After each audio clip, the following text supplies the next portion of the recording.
Assalamualaikum warahmatullahi wabarakatuh. Halo sahabat kicau mania dimanapun berada.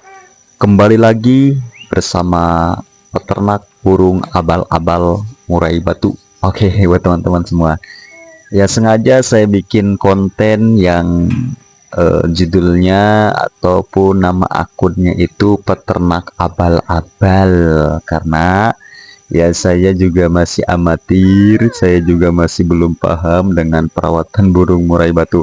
Oke, tapi kalau boleh saya sedikit bercerita bahwasanya ini adalah salah satu burung yang sedang melakukan proses perawatan, yang sedang saya lakukan proses perawatan dalam fase mabung. Oke, nah jadi memang pada dasarnya burung murai batu ini perlu perawatan yang sangat ekstra, gampang-gampang susah ya. Ada yang kayak gini, kayak gitu, ataupun kata orang harus gini, kayak gitu. Oh, itu belum tentu. Pada dasarnya adalah habitat burung itu harus disamakan minimal seperti alamnya sendiri. Jadi supaya dia merasa nyaman, merasa tenang, dan juga merasa bahwa dia itu tidak ada dalam tekanan. Ya, jadi maksudnya biarlah hidup dia seperti liar di alam bebas. Jadi memang pada dasarnya habitat burung itu ya seperti yang tadi saya sampaikan, harus seperti atau minimal dia bisa menikmati seperti alam liar meskipun berada di dalam sangkar. Ya, mulai dari makanannya, jangkrik, roto, ulet, bahkan sampai ke cacing. Itu kan makanan-makanan burung di alam liar ya. Jadi kita upayakanlah supaya burung tersebut juga merasa nyaman. Oke, kemudian beberapa tips juga ya buat perawatan burung murai batu ini yang perlu kita ketahui dan perlu kita sadari, bahwa untuk pertumbuhan bulu atau yang sedang melakukan proses dokor, perlu kita kasih untuk pakan yang bergizi. Kemudian latihan kicau dan fisik secara bertahap untuk meningkatkan performa si burung tersebut. Nah, penting juga ya buat teman-teman semua untuk menjaga lingkungan kandang yang tenang dan nyaman serta memberikan ya asupan-asupan gizi lah.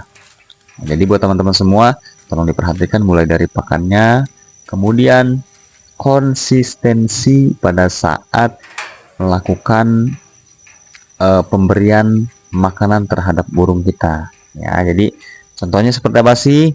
Ya, biasa yang kita lakukan adalah dengan rutin memberikan jangkrik dengan komposisi yang teratur, kemudian juga memberikan kroto dengan beberapa hari, ya nggak terlalu rutin karena ya biasanya kalau burung-burung di dalam sangkar ini kan beda ya dengan di alam liar itu.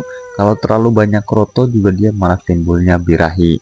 Nah, biasanya itu dilakukan untuk para peternak burung yang betul-betul memang memiliki sangkar yang besar dan luas.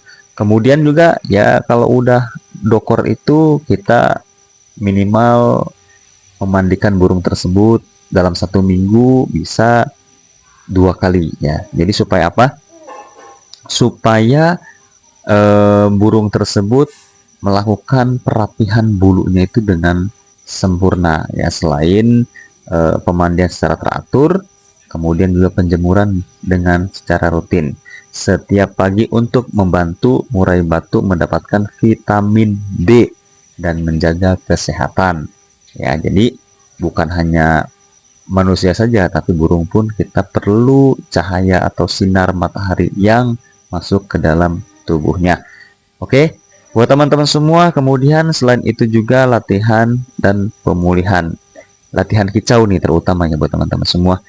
Berikan masteran burung murai batu yang sedang mabung atau yang sedikit lagi proses mabungnya selesai. Paling bagus itu di malam hari dengan kondisi ya gelap, dan suaranya pun tidak boleh terlalu besar. Karena apa? Karena kalau suara volume yang terlalu besar itu dia akan merasa terganggu atau terlalu berisik ya. Harusnya suara volume itu kecil saja. Kalau misalkan menggunakan MP3 ya satu atau maksimal dua strip volume itu udah lebih dari cukup. Kalau saya sih biasanya menggunakannya hanya satu, supaya ya kecil-kecil aja deh. Karena kalau di malam hari ini kan sunyi ya, sunyi dan juga tidak ada apa namanya suara-suara lain selain burung yang selain nada atau MP3 yang kita suarakan untuk masteran burung tersebut.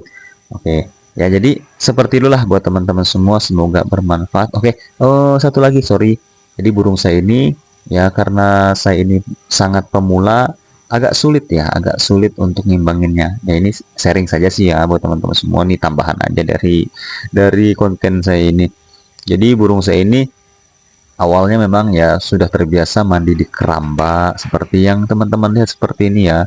Nah, karena berhubung saya saking sayangnya sampai memandikannya itu saya nggak mau di dalam keramba karena takutnya burung tersebut lepas, karena saya belum ahli dan belum terbiasa cara memasukkan burung di dalam sangkar ke dalam keramba. Karena ya saya pernah ngalamin juga ya satu kali burung saya lepas. Nah, akhirnya saya di situ agak sedikit gimana caranya biar supaya burung saya tetap bisa mandi. Akhirnya saya pakai mangkok kecil yang dari plastik, saya masukin ke dalam sangkarnya.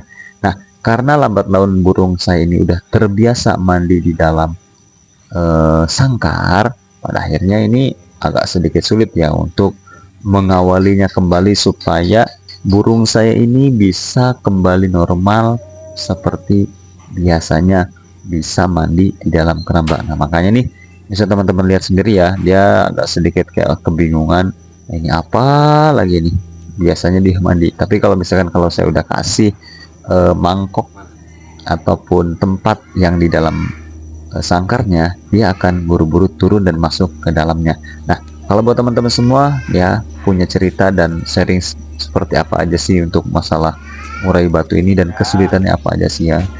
Jadi ya kita harus apa ya, nggak bisa menyamakannya. Bisa menyamakan bahwa karakter burung ini seperti ini, karakter burung itu seperti itu. Terus kita samaratakan, itu nggak bisa. Ya, jadi pada intinya adalah kita harus ya menyesuaikan dengan burung kita sendiri, bukan burung yang dipaksa menyesuaikan dengan kita. Oke, semoga bermanfaat ya. Sampai jumpa di video berikutnya. Thank you.